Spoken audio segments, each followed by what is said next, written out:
Саламатсызбы? Саламатчылык. Азыркы учурда элдин астына чыгып жооп бердиңиз да. Элдин талабы бул жерде Атамбаев, Бабанов, ошол тууралуу сиздердин суроо берип жооп албай калды. Ошолорго эмне деп жооп бересиз? Эми мен элдин алдына чыгып болгон чындыкты айттым. Бүгүнкү акыбал кандай болуп атканын айттым. Бардык саясий күчтөргө жолуктук, сүйлөшүүлөрдү жүргүздүк. Жалпы бир моментте чогула алган жокпуз, бирок чакырган жерлерине барып кыдырып, почти баарына Атамбаев менен гана жолуккан жокпуз, калганын бардыгы менен Бабанов менен жолугуп чыкканбыз 3 күндүн ичинде. Бардыгы мындай принципи макулдашкандай болуп эле, тынчтык үчүн, эл үчүн дегендей болгон. Анан бүгүн бияка келип ишти баштаганда менин охранамды снимать этип салды, машинамды алып койду, жанымдагы охрананы алып койду дагы. Эмне болду десем, приказ келди деди. Субаналиев отуруп алып приказ берип атыптыр. Субаналиев мыйзамсыз отурат биринчиден. Ал жерге барып приказ бергенге, же болбосо указания бергенге ал укугу жок эч кандай. Анын укугун, анын приказдарын ГКМБнын кызматкерлери аткарганга акысы жок. Милдеттүү эмес. Бул биринчиден. Экинчиден, булар эмнеге мынтип атат десем, мага толук информация келди, WhatsApp'тан келди. Сүйлөшүүлөрдү жүргүзгөндөрүнүн бардыгы аудиозапистери келди. Форумда Кубат Болотканов жана Калык деген бала экөө 2000 сомдон убадалап атат бака. Берип аткан жок, таратып аткан жок, убадалап атат. 2000 сомдон берилет. Эртең келгиле форумдун алдына чогулгула, саат 1-ге ар жака ак үйдү көздөй барабыз деп, аянтты көздөйт. Таласта болсо Бокоев деген депутат, Кенжебек Бокоев деген. Ал Таласта эл чогултуп жүрөт. Түнү менен Бишкекке чыгабыз, эртең аянтка барабыз деп ар кандай ошондой башаламандыкты уюштуруп, менин ошо премьер-министр болуп калышыма тоскоолдук кылышып, бул жерде ачыгын эле айтайын, Бабановдун мен премьер-министр болом деп мага айтты. Сен отказ бергин, экөөбүз жогорку кеңешке коелу, кайра сессияны депутаттарды чогултуп туруп, анан сен өтсөң, сен өт, же болбосо мен өтсөм, мен өтөйүн. Ушундай кылалы дейт. Эгерде андай кыла турган болсок, анда мен да өтпөйм, ал да өтпөйт, эч ким өтпөйт, кайра эле баягы мыйзамсыз талаага чыгып кетебиз. Кайра мыйзамдуу талаага келе албай калабыз. Мен айтып атам, креслого жабышып олтургам келген жок. Тезинен стабилдүүлүккө келтирели, иштейли, толук кандуу ишке киргизели деп. Мен ушундай максатта кылып аткам, бирок булардын ою такыр башка экен. Эптеп эле креслого барып кучактап эле ошо бир жерге илиниш экен. Мына ушулар эртең ушу дестабилдештиребиз деген пландар бар экен. Мен ошол планды элге ачык айттым. Мына ушул. Бул жерде жана ГКМдин бас алып берели деген жаштардын өздөрүнүн ошол нерседен көтөрүштү да, жаштарчы. ГКМ бар алып берели деген сиз унабай койдуңуз да. Ошол жаштарга кандай кайрылат элеңиз? Эми андай жол менен биз мамлекеттик иштерди кылбашыбыз керек. Мамлекетте андай болбош керек да. Бирөө барып ГКМны басып алса, бирөө барып дагы МВДны басып алса, бирөө барып Финполду басып алса, бул эмне деген оокат болот анда? Мен бардык нерсени только мыйзам чегинде, мыйзам талаасында жасагым келет. И жасаймын ошондой. Мен булар окшоп барып туруп басып алуу, каракчылык кылып алуу, анан өзүм билимди кылуу кылбайм.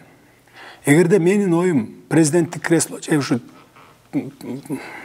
премьерлик кресло болсо, бая биринчи күнү эле келип туруп, бул революция болгондон кийин, ошого байланыштуу мына ушундай кырдаал ушундай болгондон кийин деп мен ио президент деп эле өзүмдү шайлатып алсам болот беле? Ошентип отургузабыз дешпеди алып келип. Мен болбой койдум. Жок, бардыгы мыйзам талаасында болуш керек. Андай болгондо болбой калат. Дүйнөлүк коомчулук деген бар, алар тааныш керек. Кошуна мамлекеттер бар, алар менен иштеш керек. Көпкө чейин бая легитимсиз бийлик болуп калам. Ошон үчүн баарын мыйзам жолуна салалы деп парламентти топтоп, өзлөрү парламент чакырып, өзлөрү келген. Биз топтололу дагы бекитип берели деп. Бардыгы мыйзам чегинде бекитип беришти. Анын баарын көрдүңөр. Анан эми ошону көрө албай кайра бая бузабыз деген күчтөр мына ушулар болуп атат. Ошон үчүн дагы бир нерсени унута электе айтып коеюн. Мен ушу кайрыламын. Алмаз Шаршеновичке кайрыламын. Өмүрбек Субаналиевке, Өмүрбек Бабановго, Сурабалдиева, азыр маалымат келди, Атамекен да кошулуп атат, Алтынбек Сулайманов Бирбол да кошулуп атат деген. Бирок бул маалымат келди. Чынбы, төгүнбү билбейм. Азыр дезинформация кылып бири-бирин чабыштырып ийгендер да болуп атат да. Азыр экөө келди деген информация бар. Чогулуп ушинтип атат, эл топтоп атыптыр дегендейчи. Бирок тактап айтып коеюн дагы бир жолу. Бул маалымат гана, бирок чын төгүнүн билбейм. Ошондой деп. Эгерде эртең ушу абал турукташпай, башаламандыкка бара турган болсо, толук керт башы менен жооп бере турган ушулар болот. Мына анткени менде бардык доказательстволор колумда турат. Переговорлордун сүйлөшүү жүргүзгөндөрүнүн бири-бири менен бардык аудиозапистери турат. Мен аттарын бекер атап аткан жокмун булардын. Таластык балдардын аттарын атабай эле коеюн, унутуп калдым да. Азыр эсимден чыгып калды, бирок баарынын аттары менен бар. Мен азыр мына көрүп атасыңар го мына 3 күндөн бери башка жакта иштеп атабыз. Чогултканга мүмкүнчүлүк жок, аппарат жок. Мына аппарат бир жерде жок азыр. Башка жакка алып бармак түгүл мына. Аппарат иштебей атат. Өкмөт үйү толук кандуу иштебей турат мынакей. Мен өзүм жүрөм, анан ошо секретарлар жүрөт, болду, башка жок да. 3 күндөн бери. Мен ошону айтып атам. Менин кол бутумду буубагыла, толук кандуу иштеп кеткенге мүмкүнчүлүк бергиле. Бардык жакта проблема республика боюнча толуп кетти. Мына жер үйдү талкалап салды дейт, өрттөп салды дейт. Диги Жалал Абадда ушундай болуп атат дейт, Баткенде ушундай болуп атат дейт. Муну кылбаш керек эле. Бая кууп чыгып атат дейт, баягы иштеп аткандардын баарын заложник кылып алып атат дейт. Ушулардын баардыгын чечиш керек болот баягы бүт баарын. Аппарат болсо аппаратты топтоп туруп тапшырмаларды бериш керек болот баягы. Ошонун баарын кыла албай мына чолок болуп отурамын. Колу бутум бууп атышат мынакей. Мен азыр ишке киреше элекмин да, мына бүгүн келдик. Ишке киришкенден кийин бардык министрлерди мурда топтойбуз. Кабинет министрлерди топтойбуз. Ошондо чакырабыз бардыгын. Мен жалгыздан чакырып алып сүйлөшпөй элем. Бардыгын аппарат келип иштеп баштаса, бардык өкмөттүн курамын чакырып, чогулуш өткөрүп, тапшырмаларды берип, толук кандуу иштеп кетели деп атам. Бирок мына келбей атышат да. Келбей атышат. Азыркы учурлар ким тоскоолдук кылат сизге? Мынчалык аппарат таштыган жетекчилерди шекелтирбей бул. Алар коркуп атат.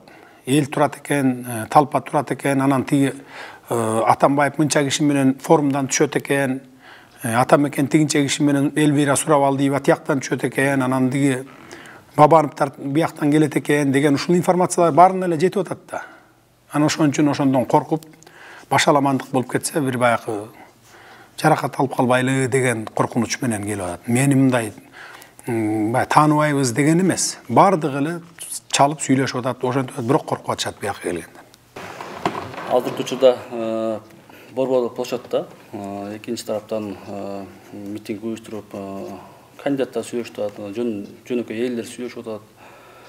Булар Матраимовдардын акчасын алып, Жээнбектер менен келишип алышып, ушул кадамдарга барышат. Анан кечээ күнү достук кафеден пресс-конференцияда бүт эле биримдик, Мекен Кыргызстан партиясын чогултуп алып эле булар өздөрүнчө өткүзүп коюшту дешти да. Ошол жерде биз көрдүк Атамекендин, Бирболдун, Реформанын бүт эле бардык партиянын өкүлдөрү барышты. Өкүлдөр барышты, бирок алар кол коюп беришти бардыгы. Барбай калгандар, биз үч эле партияга шылтоо кылып коет да буларчы. Бул жерде. Ошого жообуңузду айтып коесузбу? Эми биринчиден Райымдан акча алып алыптыр деген бул баягы фейковый маалыматтарда. Атайлап ошо булар эл топтой албай атпайбы азыр? Жаштарды топтоп, жаштар чыкпай атат буларга. Бизде да маалыматтар бар да. Анан ошолорго эмне кылып чыгарыш керек? Мага против. Мага каршы эмне кылып чыгарыш керек? Аларга ушундай маалымат таратыш керек. Мына Райымдан акча алып алыптыр, анан Жээнбековдор менен сүйлөшүп алыптыр десе, анан баягы ошолор үчүн революция болду да, туурабы? Анан биз ушун үчүн кылдык беле деп, анан жини келген жаштар топтолот экен да. Анан аган акча берсе, андан беш бетер топтолот экен дагы, 2000 сом, 3000 сомдон берсе. Мына ушул гана максатта булардын чыгарган сөзү. Мен Райым менен да, Жээнбековдор менен да сүйлөшкөн жокмун. Анан дагы бир суроо бердиңиз, достукка топтоп алып, жана биримдик, аны муну деп атпайсызбы? Бардык эле партиялардын өкүлдөрү жүрдү, биринчиден. Экинчиден эми ошол сессия чогулуп атпайбы, жогорку кеңеш. Анан биз бөлөлүбү, сен биримдик келбе, сен бир бол келбе деп кантип айтабыз? Парламентте, бул парламент. Биз мыйзамдуу жолго парламент менен түшөбүз. Субаналиев окшоп барып басып алып, же дагы бирөө окшоп басып алып, баягы легитимсиз барып отурганда эмне пайдандан? Ал легитимсиз болгондон кийин сен эч кандай иштей албайсың, укугуң жок. Приказ чыгара албайсың, бирөөнү кызматтан алып кое албайсың. Сен мындай кыл деп тикеме-тике указания бере албайсың. Анын ошон үчүн легитимдүү жолго түштүк.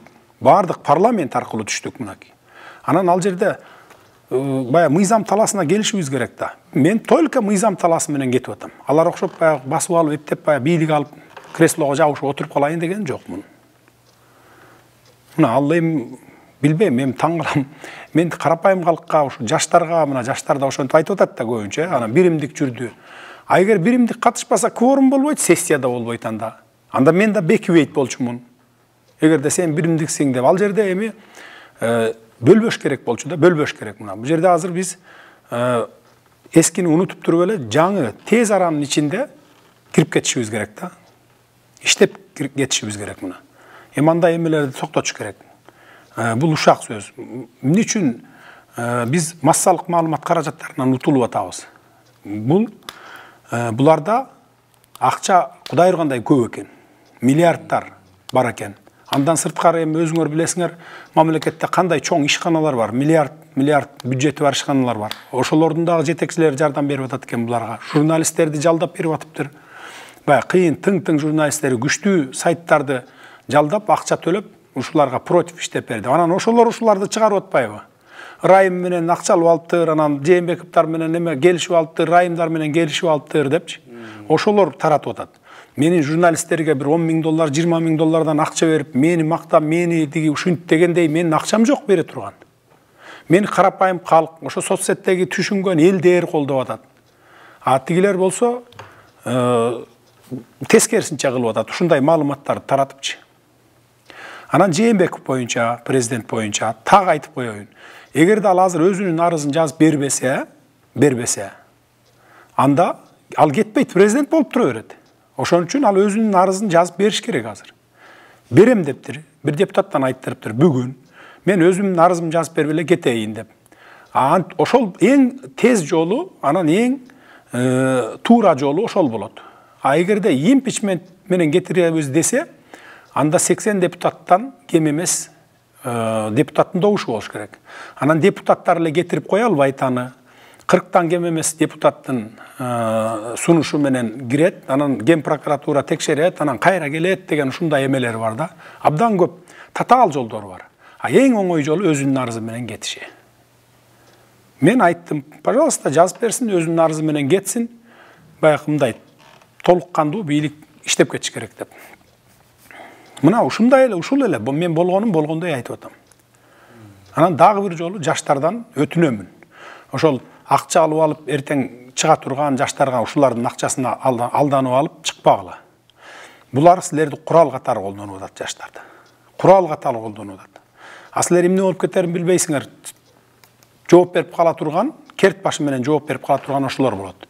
Сурабалдиева болот, именно. Ким эле фамилиясы? Токтогазиев болот. Анан Бабанов өз аркасында туруп алып Бокоевду жумшап атат. Депутат Бокоев болот.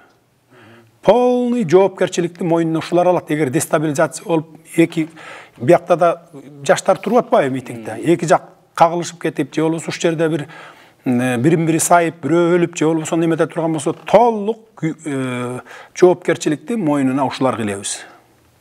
Ушуларга илебиз. Ошондуктан мен айтып атам, жөн гана мындай келишимге келип, мен келишимге барбайм деген жокмун. Дагы бир жолу айтайын, бардыгына кыдырып барып аттым. 3 күн бою кыдырдым. Бияка кел, тияка кел дейт, макул дедим, барайын. Кимиси? эшмат чыгарып атат, ташмат чыгарып атат, болуптур деп 3 күн бою күнү түнү дебей жүрдүм. Мына ошон үчүн уктай элекмин. Эми бир немеге жолго салып алайын деп Расулова. Дагы бир жолу айтам. Переговорго келгиле. Кимиң эмне каалайсың? Отуралы, сүйлөшөлү. Кимдер? Эшиктеги ошо митингчилерби? Митингчилер азыр бул жерде тиги тараппы Субаналиев, Атамбаев, Бабанов ушулар жөнүндө айтып атасың? Алар ошондой деп атат да, ошол. Көп эл топтоп келсек, анан баарын буякты басып алсак, иштетпей койсок, отургузбай койсок, анан болду, кайра ушинтип кулатыпсак, анан кийин деп атат да. Алардын максаты ушул болуп атпайбы? Башка максаты жок. Башка максаты жок. Ачык эле айтты. Сен кеткин, кайра биз башка премьер коюшубуз керек деп. Бийлик бөлүшүшүбүз керек дейт. Анан кийин дагы бир нерсени унутуп калыпмын. Азыркы партийный система менен шайлоо болду дагы, ушундан шайлоо болгондугунан революция болду, да? Туурабы? Кайра дейт 2 айдын ичинде ушул эме менен партийный список менен кайра ушул баянкүдөй эле кайрадан шайлоо кылалы дейт. Анан келип жаңы парламент келип, анан конституциялык реформага ошо жаңы парламент кылалы дейт. Бул деген сөз уже 5 жыл системаң өзгөрбөйт деген сөз да. 5 жыл система өзгөрбөйт. Эгерде азыр ошондо кайра шайлоо кылсаң, декабрдын бир 10-дорунда шайлоо кылып каласың. Декабрдын 10-дорунда шайлоо болот да. Анан ал шайланып келип, коалиция түзүп иштеп баштаганча жаңы жыл болот. Анан ар жагы конституциялык реформаны, системаны өзгөртөм деп жазсаң, ар жагы 1 жыл, 2 жыл, 3 жыл ошентип кийинки шайлоо. То есть 25-жылга чейин кайра эле баягы партия деген система келет. Бүт ушул мамлекетти талкалап аткан партиялык система болуп атпайбы? Биз ушуну жок кылалы деп атабыз. Ушуну жок кылып, мына ушул жол менен кетели, могу жол менен. Ушул даңгыр жол деп атабыз.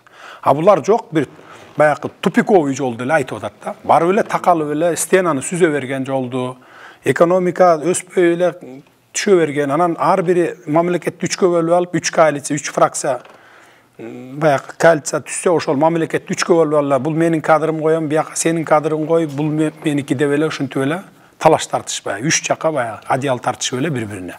Дагы 5 жыл ушу ойдон өтүп кетет да. Жөн эле 5 жыл өтүп кетет. А мен тез аранын ичинде даңгыр жолго түшүп кете турган системаны сунуштап атам. Булар аны каалабай атат. Мына кептин ачыгы.